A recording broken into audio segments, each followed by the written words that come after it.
नमस्कार दोस्तों, चलिए आज से शुरू करते हैं करंट अफेयर सीरीज। 12 मई आज तारीख है, 12 मई सन 2021। पहला खबर है नासा की तरफ से। नासा का अंतरिक्ष यान OSIRIS REx OSIRIS-REX OSIRIS REx ने एस्टेरॉयड बेन्नू का सैंपल लेकर धरती की तरफ आना शुरू कर दिया है। इसे करीब 2 साल लगेंगे धरती पर वापस आने में। यह एस्टेरॉयड बेन्नू 4.5 बिलियन साल पुराना है, जो धरती से 320 मिलियन की दूरी पर है। ओसिरिस रेक्स अंतरिक्ष यान 2018 में एस्टेरॉयड बेन्नू के पास पहुंचा था। यानी कि ये जो अंतरिक्ष यान है, ये 2018 में एस्टेरॉयड बेन्नू के पास पहुंचा था। 24 सितंबर 2023 को धरती पर पहुंचने की उम्मीद है। अब ये चल दिया है 12 मई को वहाँ से सैंपल लेकर चल दिया है और यह 24 सितंबर 2023 को धरती पर इसके पहुंचने की उम्मीद है। यह अंतरिक्ष यान लौटते समय सूर्य की 2 बार परिक्रमा करेगा और करीब 1.4 बिलियन मील की दूरी तय करेगा। 1.4 बिलियन मील की दूरी तय करेगा। ओसिरिस रेक्स अंतरिक्ष यान सितंबर 2016 में फ्लोरिडा में केप कैनावेरल बेस से लॉन्च किया गया था। यह अमेरिका का पहला उपग्रह था या मिशन था जो कि धरती के निकट किसी एस्टेरॉयड या धूमकेतु का सैंपल इकट्ठा करने के लिए भेजा गया था। इस सैंपल का अध्ययन, जो सैंपल लेकर के यह अंतरिक्ष यान आएगा, सौरमंडल के गठन और उसके इतिहास के संदर्भ में किया जा सकेगा। ओसिरिस रेक्स का फुल फॉर्म है, एक बार ध्यान से इसको सुनिएगा। OSIRIS-REX का फुल फॉर्म है, क्योंकि पूछा जा सकता है परीक्षा में। Origin spectral interpretation, resource identification, security regolith explorer. एक बार फिर से, origin spectral interpretation, resource identification, security regolith explorer. वेन्यू अपोलो मिशन में एक कार्बोनेशियस एस्टेरॉयड है जिसको 11 सितंबर 1999 लीनियर परियोजना के माध्यम से उसको खोजा गया था। वेन्नू का अर्थ है मिस्र का एक पौराणिक पक्षी। वेन्नू का जो नामकरण इस धूमकेतु का किया गया है, मिस्र का एक पौराणिक पक्षी के नाम पर किया गया है। चलिए अब बढ़ते हैं दूसरी खबर की तरफ। कोरोना वायरस का भारतीय वेरिएंट 44 देशों में फैल चुका है। यह बात WHO ने कही है, वर्ल्ड हेल्थ ऑर्गेनाइजेशन ने कही है। WHO ने 12 मई 2021 को बताया कि भारतीय वेरिएंट दुनिया के 44 देशों में फैल चुका है। WHO ने कहा कि कोरोना का B1617, आप इस तरीके से याद कर लीजिए इसको, B1617 एक वेरिएंट है कोरोना का। B1617 वेरिएंट 2020 में अक्टूबर माह में भारत में पाया गया था, जो अब तक अर्थात 12 मई 2021 तक 44 देशों में पाया गया है या फैल चुका है। भारत के इस नए वेरिएंट को वैज्ञानिक तौर पर B1617 नाम से जाना जाता है। B1617 के नाम से जाना जाता है। इसमें 2 तरह के म्यूटेशन है। म्यूटेशन का मतलब होता है DNA के सीक्वेंस में परिवर्तन। इसमें 2 तरह के म्यूटेशन है। पहला है E484Q, याद कर लीजिए दोनों नाम, E484Q, और दूसरा है L452R। यह वायरस का वह रूप है जिसके जीनोम में 2 बार बदलाव हो चुका है। यह वायरस का रूप है जिसके जीनोम में 2 बार बदलाव हो चुका है। भारत में फैल रहा डबल म्यूटेंट वायरस E484Q और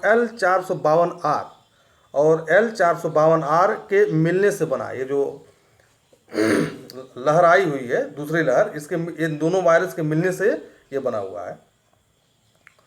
यह वेरिएंट ओरिजिनल वेरिएंट की तुलना में आसानी से फैल रहा है। ये जो लहर होता, पहली लहर, दूसरी लहर, तीसरी लहर, जो आप अक्सर समाचार पत्रों में सुन रहे हैं, इसका मतलब ये नहीं है। पहला लहर का मतलब है ओरिजिनल वायरस, दूसरा लहर का मतलब है कुछ वायरस ने अपने अंदर बदलाव कर लिया, उसके बाद वो अटैक किया। तीसरी लहर का मतलब होता है वायरस ने अपने रूप रंग में और परिवर्तन करके फिर से बदलाव किया। तो आप इसको इस तरीके से समझिए। चलिए, आज 12 मई है, इसको नर्स दिवस के रूप में जाना जाता है। आज अंतर्राष्ट्रीय नर्स दिवस है, जो फ्लोरेंस नाइटिंगेल के जन्मदिन पर मनाया जाता है। इसको विश्व की पहली नर्स भी कहा जाता है, जो क्रीमिया युद्ध में लालटेन लेकर ब्रिटिश सैनिकों की सेवा करती रही। नर्स दिवस का प्रस्ताव पहली बार 1953 में, ध्यान से सुनिएगा, नर्स दिवस का प्रस्ताव पहली बार 1953 में अमेरिकी स्वास्थ्य विभाग द्वारा रखा गया था। अमेरिकी स्वास्थ्य विभाग के एक अधिकारी द्वारा रखा गया था, जिसे 1965 में पहली बार मनाया गया। 1974 से 12 मई को 1974 से 12 मई को अंतर्राष्ट्रीय दिवस के रूप में इसको मनाने की घोषणा की गई है। रेगुलर मनाया जाता है। 1974 से 12 मई को अंतर्राष्ट्रीय दिवस के रूप में मनाने की घोषणा हो रही है। मतलब 1974 से इसको रेगुलर मनाया जाता है। चलिए, अब चलते हैं अपने चौथी खबर की तरफ। भारत ने तीसरे आर्कटिक साइंस मिनिस्ट्रियल में भाग लिया। ये डिजिटल रूप में भाग लिया है, ठीक है। भारत ने तीसरे आर्कटिक साइंस मिनिस्ट्रियल में भाग लिया। 8 मई 2021 को केंद्रीय विज्ञान मंत्री डॉक्टर हर्षवर्धन ने हिस्सा लिया। यह एएसएम का अर्थ है आर्कटिक साइंस मिनिस्ट्रियल। यह एएसएम की तीसरी बैठक थी। इसका विषय था knowledge for sustainable Arctic. Knowledge for sustainable Arctic, ये क्वेश्चन आपसे पूछा जा सकता है ये कि तीसरे आर्कटिक साइंस का मतलब विषय क्या था। यूपीएससी में आ सकता है इस बार के 2021 के।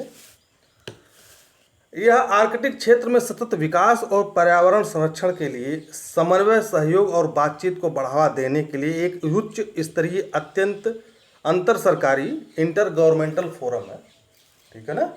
ये आर्कटिक साइंस मिनिस्ट्रियल जो है एक इंटर गवर्नमेंटल फोरम है।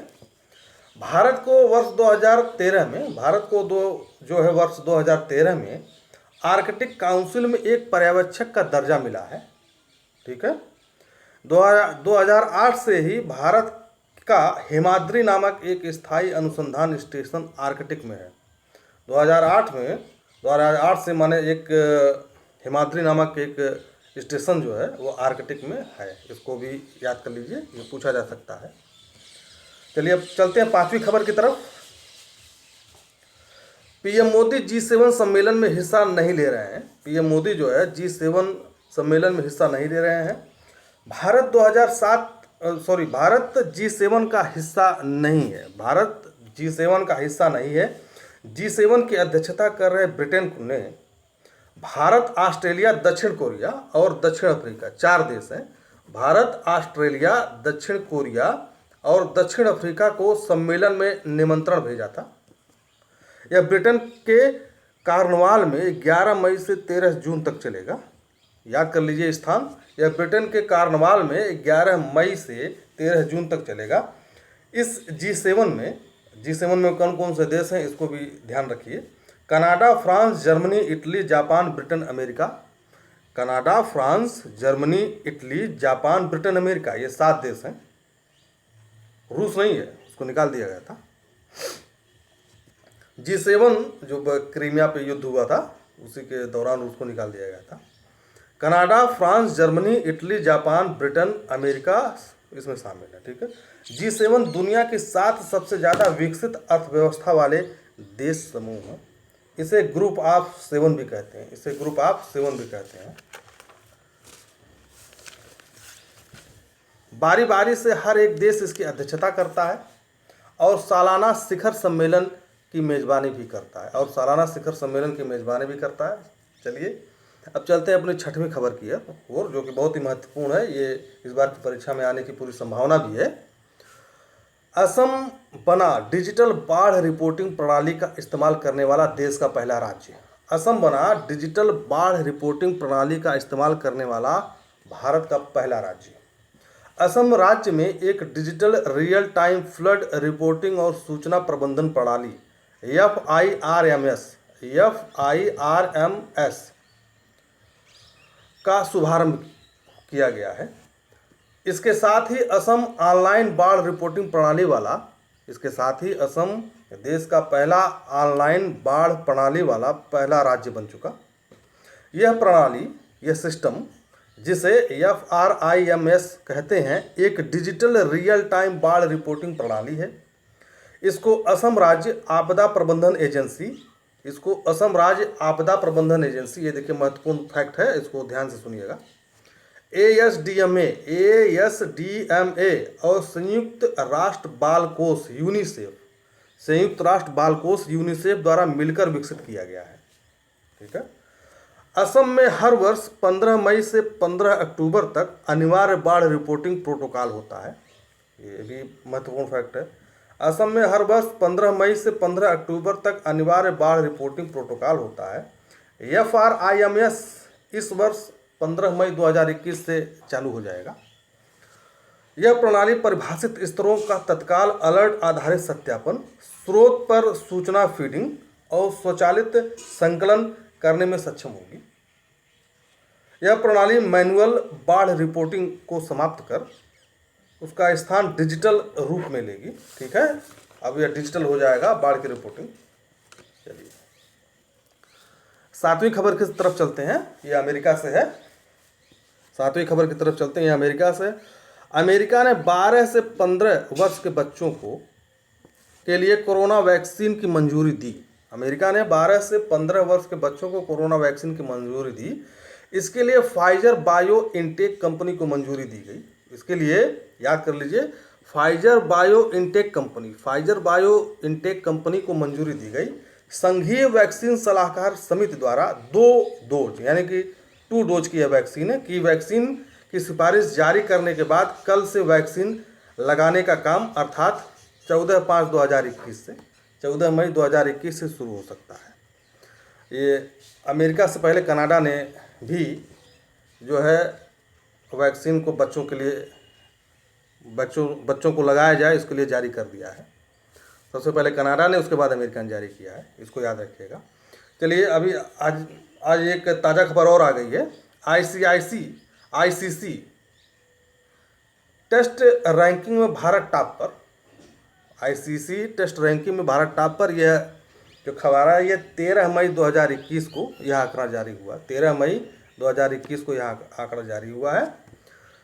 पहले स्थान पर भारत है 121 पॉइंट के साथ। दूसरे स्थान पर न्यूजीलैंड है, महत्वपूर्ण है ये। दूसरे स्थान पर न्यूजीलैंड, तीसरे स्थान पर इंग्लैंड 109 अंकों के साथ। ऑस्ट्रेलिया चौथे स्थान पर है 108 अंकों के साथ। पाकिस्तान 5वें स्थान पर 94 अंक के साथ। और छठे स्थान पर वेस्ट इंडीज है 84 अंक के साथ। उसके बाद दक्षिण अफ्रीका, श्रीलंका, बांग्लादेश, जिम्बाब्वे ये क्रमशः है। दक्षिण अफ्रीका, श्रीलंका, बांग्लादेश, जिम्बाब्वे। चलिए अब 9वीं खबर की तरफ चलते हैं। इंडिया में, भारत में है। DCGI ने 2 से 18 वर्ष के बच्चों पर कोवैक्सीन ट्रायल की मंजूरी दी। DCGI ने 2 से 18 साल के बच्चों पर कोवैक्सीन ट्रायल करने की मंजूरी दे दी है। भारत बायोटेक और ICMR, याद रखिए, भारत बायोटेक और ICMR के सहयोग से तैयार कोवैक्सीन को 2 से 18 साल के बच्चों के लिए ट्रायल को मंजूरी दे दी गई है। अब हम लोग बढ़ते हैं अपने आखिरी खबर की तरफ। बहुत ही महत्वपूर्ण खबर है ये। केंद्र सरकार ने बैटरी स्टोरेज के लिए 18,100 करोड़ रुपए की PLI योजना को मंजूरी दी। सेंट्रल गवर्नमेंट ने 12 मई 2021 को अत्याधुनिक रसायन सेल बैटरी के निर्माण को बढ़ावा देने के लिए 18,100 करोड़ रुपए के अनुमानित व्यय की उत्पादन से जुड़ी प्रोत्साहन योजना PLI को मंजूरी दे दी है। भारी उद्योग मंत्रालय ने इस योजना का प्रस्ताव रखा था। ये महत्वपूर्ण फैक्ट है। भारी उद्योग मंत्रालय ने इस योजना का प्रस्ताव रखा था। इस योजना के तहत 50 गीगावाट आवर और गीगावाट्स आवर की ACC बैटरी है, 5 गीगा, सॉरी, एक 5 गीगा है। इस योजना के तहत 50 गीगावाट आवर्स और 5 गीगावाट आवर्स की ACC बैटरीज की निर्माण क्षमता प्राप्त करने का लक्ष्य है। गीगावाट आवर्स का अर्थ होता है 1 घंटे में 1 अरब वाट ऊर्जा प्रति घंटा निर्माण करना। 1 घंटे में 1 अरब वाट ऊर्जा प्रति घंटा निर्माण करना। मंत्रिमंडल की बैठक के बाद सूचना मंत्री प्रकाश जावड़ेकर ने कहा, इससे 45,000 करोड़ का विदेशी और घरेलू निवेश होने की उम्मीद है। 45,000 करोड़ रुपए की विदेशी और घरेलू निवेश होने की उम्मीद है। ACC नई पीढ़ी की अत्याधुनिक भंडारण प्रौद्योगिकी है। ACC नई पीढ़ी की अत्याधुनिक भंडारण प्रौद्योगिकी है। इसके जरिए बिजली के इलेक्ट्रोकेमिकल या फिर रासायनिक ऊर्जा के रूप में संरक्षित या भंडारित किया जा सकता है। इसके जरिए बिजली को इलेक्ट्रोकेमिकल या फिर रासायनिक ऊर्जा के रूप में संरक्षित या भंडारित किया जा सकता है। बाद में ज़रूरत पड़ने पर इलेक्ट्रॉनिक ऊर्जा में तब्दील किया जा सकता है। बाद में ज़रूरत पड़ने पर इलेक्ट्रॉनिक ऊर्जा में इसको तब्दील किया जा सकता है। ठीक है, जिससे हमारी निर्भरता जो है पेट्रोल डीजल और कम होती है। धीरे धीरे सरकार इस दिशा में भी काम कर रही है। ACC बैटरी भंडारण क्षमता निर्माण एक चयन पारदर्शी प्रतिस्पर्धात्मक बोली के माध्यम से की जाएगी। ACC भंडारण क्षमता का निर्माण एक चयन जो है पारदर्शी एक बोली के माध्यम से प्रतिस्पर्धात्मक बोली के माध्यम से की जाएगी। यानी कंपटीशन होगा, इसके माध्यम से जो बोली लगाएगा कम से कम बोली उसी का होगा। दोस्तों नमस्कार, कोरोना से अपना ख्याल रखिएगा। हमारे चैनल को सब्सक्राइब करिए, लाइक करिए, शेयर करिए। धन्यवाद। और कमेंट जरूर करिए क्या कमी रह गई है इसमें।